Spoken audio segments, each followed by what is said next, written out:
அர்ஜுனர் வில்லு ஹரிச்சந்திர சொல்லு இவனோட தில்லு பொய்க்காது.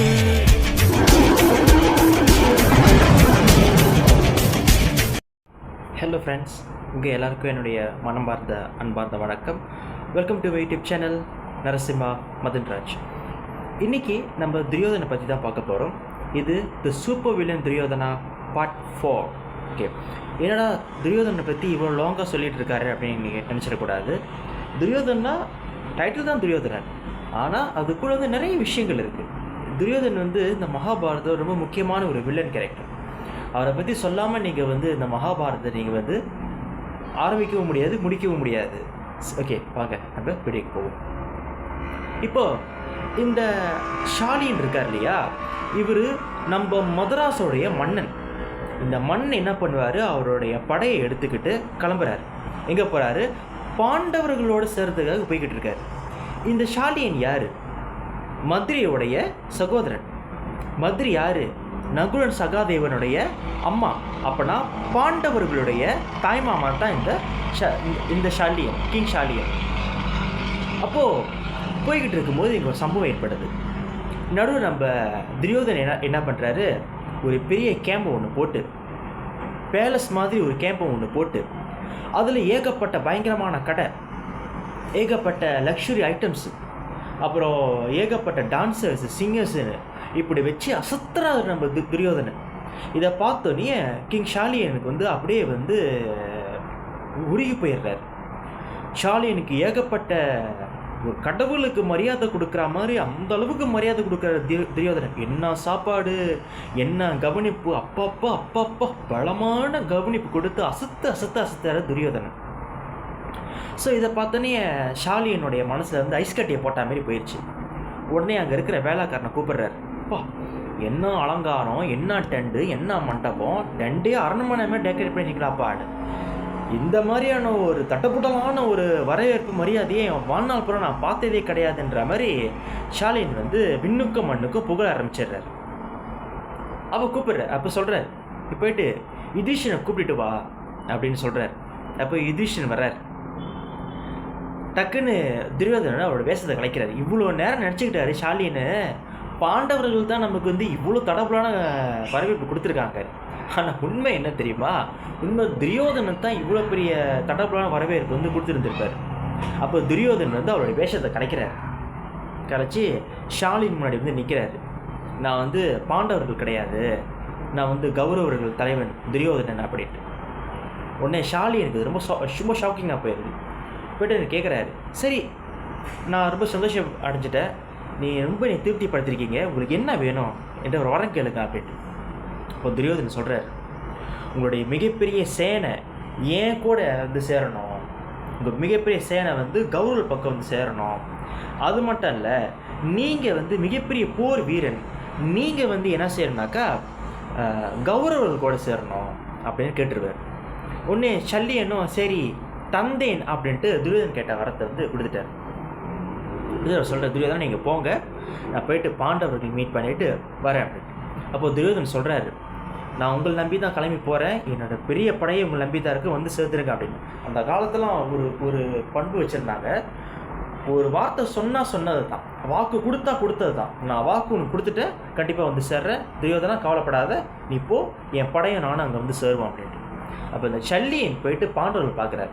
பார்க்கும்போது பாண்டவர்கள் நினச்சிக்கிறாங்க, ஓ நம்ம மாமா வந்துட்டார், படை கூட்டிட்டு வந்துட்டார், நம்ம கூட தான் சேர போகிறாரு அப்படின்ட்டு. அப்போ ஷல்லியன் வந்து சொல்கிறாரு, பாண்டவர்களை மன்னிச்சிருங்க, இந்தமாதிரி நடுவில் வந்து துரியோதனனை நான் சந்தித்தேன், துரியோதனனை வந்து பயங்கரமான கவனிப்பு கொடுத்தாரு, நினச்சேன் பாண்டவர்கள் நீங்கள் தான் அந்த அளவுக்கு மரியாதை கொடுக்குறீங்க, வரவேற்பு கொடுக்குறீங்கன்னு நான் நினச்சி கடைசியாக பார்த்தா துரியோதனை நான் வந்து வரத்தை கொடுத்துட்டேன். துரியோதனை வந்து இந்த படையை வந்து என் கூட இந்த சேர்னு கேட்டார். ஏற்கனவே கிருஷ்ணருடைய படை 1 மில்லியன் யாதவர்கள் மட்டும்தான் 1 மில்லியன். இன்னும் யானை படை, குதிரை படை சேர்த்தா அது போகும், 2 மில்லியன் மேலே போகும். பத்தாவதுக்கு ஷல்லியனுடைய படையை வந்து துரியோதனை கட்டுக்கிட்டார். அப்போ பாண்டவர் சொல்கிறாங்க, இல்லை பிரச்சனை இல்லை, நீங்கள் போயிட்டு துரியோதனை கூட சேர்ந்து கொள்ளுங்க அப்படின்ட்டு. அப்போது தர்மன் வந்து கேட்குறாரு, ஷல்லியன்ட்ட கேட்குறாரு, நீங்கள் எனக்கு ஒரே ஒரு உதவி மட்டும் பண்ணிடுங்க தாய்மாமா அப்படின்னு. என்ன அப்படின்னு கேட்குறாரு. இப்போ சொல்கிறாரு, டைம் வரும், குருஷேஸ்வரர் நீங்கள் வந்து கர்ணனுக்கு தேரோட்டியாக வரணும்னு துரியோதனன் வந்து கேட்பான். அந்த நேரத்தில் நீங்கள் வந்து கர்ணனுடைய மனசு வேதனைப்படுற மாதிரியான வார்த்தைகள் நீங்கள் சொல்லிக்கிட்டே வரணும். ஏன்னா கர்ணனுக்கும் அர்ஜுனனுக்கும் சண்டை யுத்தம் ஏற்படும். அந்த யுத்தத்தில் அர்ஜுனன் ஜெயிச்சு ஆகணும். கர்ணன் மிகுந்த பலசாலி, எனக்கு நல்லாவே இது தெரியுது. அப்போது நீங்கள் அவனுக்கு தேரோட்டியாக வரும் பொழுது நீங்கள் வந்து கர்ணனுடைய அந்த ஸ்பீட்டை குறைக்கிறதுக்கான வார்த்தைகள் நீங்கள் வந்து பயன்படுத்தணும் அப்படின்னு சொல்கிறார்.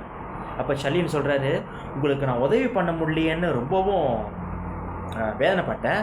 ஆனால் தர்மா, நீங்கள் வந்து இப்படிப்பட்ட வர கேட்டுட்டு என் மனசு பிடிக்க வச்சுட்டீங்க. அப்போ சல்லியன் சொல்கிறார், ஓகே நான் அதை செஞ்சிட்றேன் அப்படின்னு சொல்லிட்டு சல்லியன் கிளம்பிடுறார். கிளம்பிறகு சத்யாக்கி வரார். சத்யாக்கி ஒரு அக்ஷ்வினி சேனையோட வந்து சேர்றாரு. ஒரு அக்ஷ்வினி அப்படின்னு கேட்டிங்கனாக்கா அதுக்குள்ளே வந்து லட்சக்கணக்கான போர் வீரர்கள், லட்சக்கணக்கான குதிரைப்படை, லட்சக்கணக்கான யானைப்படை, லட்சக்கணக்கான இன்ஃபென்ட்ரி, இதெல்லாம் உள்ளே அடக்கினது தான் ஒரு அஸ்வினி. ஒரு அஸ்வினியோட சத்யாக்கி என்ன செய்கிறாரு, பாண்டவர் பக்கம் வந்து சேர்றாரு. அதுக்கப்புறம் வந்து ட்ரிஸ்தகேதுன்னு சொல்கிற ஒரு மன்னன், இந்த செடிஸ்ன்னு சொல்கிற ஒரு கிங்டமை ஆட்சி செஞ்ச ஒரு மன்னன், அவர் இன்னொரு அக்ஷ்வினியோடு வந்து சேர்றாரு. அடுத்து வந்து ஜெயத்சேனா மகதா சொல்கிற இன்னொரு கிங்டம், அந்த கிங்டமுடைய ஒரு மன்னன், அவரை என்ன பண்ணுறாரு, ஒரு அக்ஷ்வினியோடு வந்து சேர்றாரு. நம்ம தமிழ்நாட்டை சேர்ந்த பாண்டிய மன்னன், இந்த பாண்டிய மன்னனும் மகாபாரத யுத்தத்தில் குருஷேஸ்வரத்தில் கலந்துக்கிட்டாரு. அவரும் பாண்டிய மன்னனும் ஒரு அக்ஷ்வினி சேனையை எடுத்துக்கிட்டு போயிருக்காரு நம்ம பாண்டவர் கூட சேர்றதுக்கு. அப்புறம் துருபதன் 2 அக்ஷ்வினி சேனை எடுத்துக்கிட்டு போயிட்டு பாண்டவர் கூட சேராரு. அப்போ கிட்டத்தட்ட நம்ம இங்கே யார் இருக்கா, சத்யாக்கி, திருஷ்டகேது, ஜெயத்சேனா 3 மில்லியன் சேனை. அப்புறம் நம்ம வந்து பாண்டிய மன்னன், அவங்களும் வந்து ஒரு அக்ஷ்வினி 4 மில்லியன், துருபதன் 2 மில்லியன் சேனை. அப்படின்னாக்கா 6 மில்லியன் சேனை வந்து பாண்டவர்கள் வந்து சேர்ந்துருச்சு. அப்புறம் வீராடம் இன்னும் கொஞ்சம் மன்னர்கள்லாம் ஒன்று சேர்த்தாக்கா 1 மில்லியன் படைசேனை. அப்போது நம்மளுடைய பாண்டவர்களுடைய படைசேனை எப்படின்னு கேட்டிங்கனாக்கா சுமார் 1 மில்லியன்லேருந்து 10 மில்லியன் படை வரைக்கும் இருக்கும் நம்மளுடைய பாண்டவர்களுடைய படைசேனை. இதை விட 2 மடங்கு பெரிய படை தான் நம்ம துரியோதனுடைய படை. துரியோதன் படை கிட்டத்தட்ட வந்து 10 மில்லியன் ஆரம்பித்து 14 மில்லியன் வரைக்கும் இருக்கும். பாண்டவர்கள் படையை விடையே 2 மடங்கு பெரிய படை தான் நம்மளுடைய துரியோதனன் படை. அதுக்கு மிக முக்கியமான காரணம் நம்மளுடைய கிருஷ்ணருடைய யாதவ படையும் திருகாத்ராஸ்ன்னு சொல்லுவாங்க அவங்களுடைய படையும். இந்த 2 படையும் மிகப்பெரிய படை. இந்த 2 படையும் அதாவது சம்சப்தகாஸ்ன்னு சொல்கிற இன்னொரு படை இருக்குது. இந்த 3 படையை சேர்த்தாக்க துரியோதன படை வந்து பெரிய படையாயிடுச்சு. ஸோ இவ்வளோ பெரிய படையை வந்து துரியோதனன் என்ன பண்ணுவார், அவர் இடத்துல குமிச்சு வச்சுட்டு உட்காந்துருப்பார். இந்த நேரத்தில் ஒருத்தர் வந்து கௌரவர்களை பார்க்க வராரு. யாருனாக்கா துருபதனுடைய ஒரு ப்ரீஸ்ட், துருபதனுடைய ஒரு ஸ்போக்ஸ் பர்சன். அந்த ஸ்போக்ஸ் பர்சன் வந்து கௌரவர்களை பார்க்க வராரு. இதை தெரிஞ்சுக்கிட்டோன்னே பீஷ்மரும் விதுரரும் கிருப்பரும் அவருக்கு பூரண கும்ப மரியாதை கொடுத்து அவர் கூப்பிட்டு வராங்க. ஏன்னா அவர் வந்து ஒரு பிராமணர். ஒரு பிராமணர் வராருனாக்கா கடவுள் வரதான் நினச்சிக்கிட்டு அவருக்கு பெரிய மரியாதை கொடுத்து கூப்பிட்டு வருவாங்க. அப்போ கூப்பிட்டு வந்து உட்கார வைக்கிறாங்க.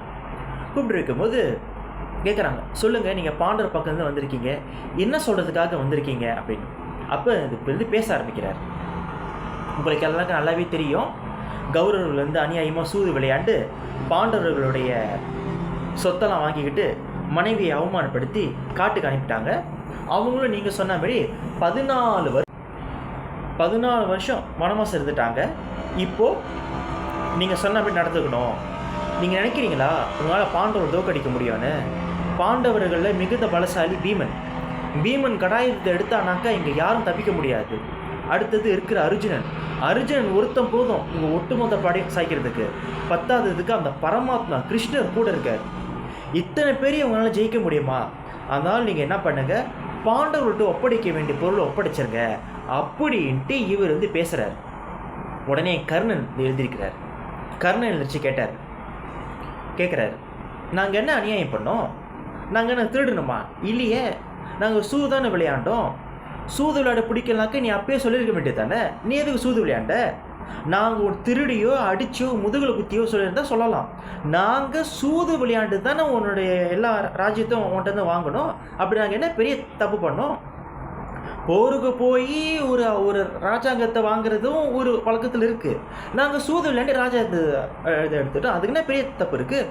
உனக்கு அந்த ராஜாங்க வேணும்னாக்கா பாண்டவர்கள் 5 பேர் வர சொல்லுங்கள், எங்கள் முன்னாடி வந்து துரியோதன்கிட்ட கை கட்டி நிற்க சொல்லுங்கள். துரியோதனா, உன்னை நாங்கள் சரணடைகிறோம், நீ தான் எங்களை காப்பாற்றணும் அப்படின்னு சொல்லி வந்து துரியோதன்கிட்ட சரணடைய சொல்லுங்கள். துரியோதனன் கண்டிப்பாக பாண்டவர்களை காப்பாற்றுவான் அப்படின்ட்டு கர்ணன் வந்து சொல்கிறாரு. இதை கேட்கும் போது பீஷ்மர் ரொம்ப கோபம் ஏற்பட்டது. உடனே நினச்சி பேசுகிறாரு. நானும் பார்த்துக்கிட்டு இருக்கேன் சொல்லுவார், நானும் பார்த்துக்கிட்டு இருக்கேன், என்னடா நீ பாண்டவர்களில் மிகப்பெரிய பலசாலியா? உன்னோட வண்டவாள் தான் நாங்கள் பார்த்துமே தெய்வத்தமான அடி வாங்கிட்டு வந்திய. பத்ததுக்கு விராடத்தில் அர்ஜுனை உனக்கு வச்சு அடின்னு வச்சு அடித்து அனுப்புறானே, இது பத்தாதா உனக்குன்னு சொல்லிட்டு இங்கேயும் பீஷ்மர் என்ன பண்ணுறாருனாக்கா கர்ணன் ரொம்ப பூட்டாட் பண்ணி பேசுகிறாரு. நடுவில் திருதராசன் என்ன பண்ணுறாரு, இன்டர்வியூ பண்ணுறாரு. இன்டர்வியூ பண்ணி சொல்கிறார், அந்த ப்ரீஸ்ட்டை சொல்கிறாரு, நீங்கள் என்ன பண்ணுங்கள், வந்ததுக்கு ரொம்ப நன்றி, நீங்கள் திருப்பன்ட்டு போய் சேருங்க, நான் என்னுடைய ஆளான சஞ்சயன் அனுப்பி வைக்கிறேன், சஞ்சயன் வந்து உங்களை சந்திப்பார், அப்போது நான் என்ன சொல்லணுமோ சஞ்சயன் சொல்லி அனுப்பி வைக்கிறேன்னு சொல்லிட்டு அனுப்பி வச்சுறாரு. அந்த பிரிசம் போயிடுறாரு. அப்போது கொஞ்சம் நாள் சென்று சஞ்சயன் என்ன பண்ணுறாரு, போய் பாண்டவர்களை விராடத்தில் மீட் பண்ணுறாரு. அப்போ நம்ம சஞ்சய் என்ன செய்கிறாரு, அங்கேருந்து கிளம்பி விராடத்துக்கு வர்றாரு. விராடத்துக்கு வரும்போது அங்கே நம்ம கிருஷ்ணர் ஒரு பெரிய விராடத்தில், அந்த விராடத்தில் வந்து ஒரு பெரிய அசம்பிளி ஹால், அந்த அசம்பிளி ஹாலில் எல்லா மன்னர்களும் உட்காந்துருப்பாங்க. அப்போ சஞ்சயன் அதுக்குள்ளே போகும்போது முதல்ல பாண்டவருக்கு வணக்கம் சொல்லிவிட்டு கிருஷ்ணர் வணக்கம் சொல்லிவிட்டு சஞ்சயன் வந்து நம்ம தர்மனை பார்த்து பேச ஆரம்பிக்கிறார். தர்மா, நான் பாண்டவர்களுக்கு சப்போர்ட் பண்ணியோ கௌரவருக்கு சப்போர்ட் பண்ணியோ நான் பேச வரல, நான் யாருன்னு உங்களுக்கு தெரியும். சஞ்சயன் யாருனாக்கா வியாசதேவருடைய ஒரு மாணவன், அவருக்கும் அநியாயத்துக்கும் சம்மதமே கிடையாது, அவர் கௌரவர்களுடைய ஆள் தான், குருவோட சாம்பலை சேர்ந்தவர் தான், ஆனால் இந்த பாவத்துக்கும் அவருக்கு சம்மந்தம் கிடையாது. அந்த சஞ்சயன் வந்து பேசுகிறார். நீ யோசிச்சு பாரு தர்மா, உன்னுடைய கூட பிறந்த சகோதரர்கள் கௌரவரும் உன்னோட சகோதரங்கள் தான், அவங்களை நீ சாவடிச்சுட்டு அவங்களுடைய குடும்பத்தை நீ வீணாக்கிட்டு உன் மேலே பாசம் காட்டுற உன் தாத்தாவை சாவடிச்சுட்டு நண்பர்களுக்கு சாவடிச்சுட்டு எல்லா சமூகத்தையும் சாவடிச்சுட்டு எதுக்குமே பிரயோஜனம் இல்லாத இந்த வாழ்க்கையத்தை நீ வாழ போறியா? இந்த மக்களோடைய சேர்ந்து வாழ்கிறது தான் நான் வாழ்க்கை. அதை விட்டுவிட்டு இந்த ஒரு ராஜாங்கத்துக்காக வேண்டி, சொத்துக்காக வேண்டி எல்லாத்தையும் நீ கொண்டுட்டு வாழணும்னு ஆசைப்படுறிய, இது நியாயமா? உன்னை பொருட்டு உன்னால் இவ்வளோ பெரிய ஒரு போர் நடக்கணுமா? அங்கே 14 மில்லியன் போர் படை குமிஞ்சிருக்கு, இங்கே 7 மில்லியன் வந்து 10 மில்லியன் போர் படை வந்து குமிஞ்சு கிடக்கு. 2 பேருக்கு சண்டை ஏற்பட்டால் என்ன ஆகும்? பாதிக்கு பாதி அழிவு தான். இங்கே யாராலுமே வந்து நினச்சிருக்க முடியாது. அவர் சொன்னது சரிதானே, சஞ்சய் சொன்னது சரிதானே? இவ்வளோ பெரிய போர் நடக்கணுமா? கடைசியாக முடியுது ஒன்றே ஒன்று தான், வெட்டு குத்து துன்பம் கண்ணீர், இது மட்டும் தான் மிஞ்சம்.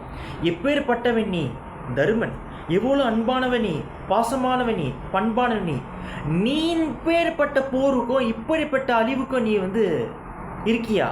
நீ இவ்வளோ பெரிய பாவத்தை செய்ய போறியா அப்படின்ட்டு சஞ்சயன் வந்து என்ன கேட்குறாருனாக்கா யுதிஷ்டரன் நோக்கி கேட்குறாரு. அப்போ யுதிஷ்டரன் என்ன பண்ணுறாரு, விடையை கொடுக்குறாரு. நான் பாவத்தை பண்ணுவேனா? நான் பாவத்தை செய்வேனா? நான் பாவத்தை செய்வேன்னு நீங்கள் எப்படி நினைக்கலாம் சஞ்சயன்? நான் பாவத்தை செய்யணும்னு துணிஞ்சிருந்தாக்கா கௌரவர்கள் அன்னைக்கு என்னையும் என் மனைவி எங்களையும் என் மனைவியும் அவமானப்படுத்தும் பொழுது நாங்கள் சும்மா இருந்திருக்க மாட்டோமே, அன்றைக்கி நாங்கள் கிளம்பியிருப்போமே, பிச்சு எடுத்துருப்போமே. ஆனால் நாங்கள் ஏன் அப்படி செய்யலை? காரணம் பெரியவங்களுக்கும் நியாயத்துக்கும் நாங்கள் கட்டுப்பட்டு நின்றோம். நம்ம சூழலில் கலந்துக்கிட்டோம், நம்ம தப்பு பண்ணிட்டோம், எக்ரிமெண்ட் போட்டாச்சு, அந்த எக்ரிமெண்ட் நம்ம ஃபாலோ பண்ண தான் வேணும். 14 வருஷம், 1 வருஷம் 2 வருஷம் இல்லை, 14 வருஷம் நாங்கள் காட்டில் வனவாசம் வாழ்ந்து கஷ்டத்தை அனுபவிச்சிட்டோம். சரி, எது நல்லதோ எது கெட்டதோ நாங்கள் கிருஷ்ணர் சொல்கிறது தான் கேட்போம். கிருஷ்ணர் என்ன சொல்கிறாரோ அதுதான். கிருஷ்ணர் நாங்கள் செய்கிறது சரினா நாங்கள் போருக்கு போகிறோம். கிருஷ்ணர் இல்லைடா நீங்கள் செய்கிறது அநியாயம்னு சொன்னால் இப்போயே நாங்கள் எல்லா வாழ்க்கையும் துறவரம் எடுத்துகிட்டு 14 வருஷம் நாங்கள் வனவாசம் இருந்தோம்ல, அதையே எங்கள் வாழ்க்கையாக வாழ்ந்துக்கிட்டு நாங்கள் வனவாசத்துக்கே போயிடுறோம் அப்படின்ட்டு எங்கள் தருமன் வந்து சொல்கிறார். இப்போது நம்ம கிருஷ்ணர் வந்து பேச ஆரம்பிக்கிறார். கிருஷ்ணர் என்ன பேசினார், கிருஷ்ணர் என்ன சொன்னார், இதுக்கப்புறம் என்ன நடந்தது? கிருஷ்ணர் போய்ட்டு துரியோதனனை மீட் பண்ணுறாரு. இங்கே ஒருக்குள்ளே வந்து ஒரு பெரிய ஒரு சம்பவமே நடக்கும். கிருஷ்ணர் வந்து கௌரவர் போய் மீட் பண்ணுவார், கௌரவர்கள் கிருஷ்ணர் வந்து மீட் பண்ணி பேசுவாங்க. அவங்க என்ன மீட் பண்ணாங்க, என்ன பேசுனாங்கன்ற விஷயத்த நான் அடுத்து வரப்போகிற வீடியோவில் கண்டிப்பாக உங்களுக்கு நான் சொல்லுவேன். ஸோ இதுவரையிலும் இந்த வீடியோ உங்களுக்கு பிடிச்சிருந்துச்சுனாக்கா தயவு செஞ்சு லைக் பண்ணுங்கள், ஷேர் பண்ணுங்கள், சப்ஸ்கிரைப் பண்ணுங்கள். நான் நிச்சயமாக உங்களை அடுத்த வீடியோவில் சந்திக்கிறேன். நான் உங்களுடைய நரசிம்மா மதன்ராஜ். மீண்டும் சந்திப்போம். நன்றி, வணக்கம். டேக் கேர், பாய்.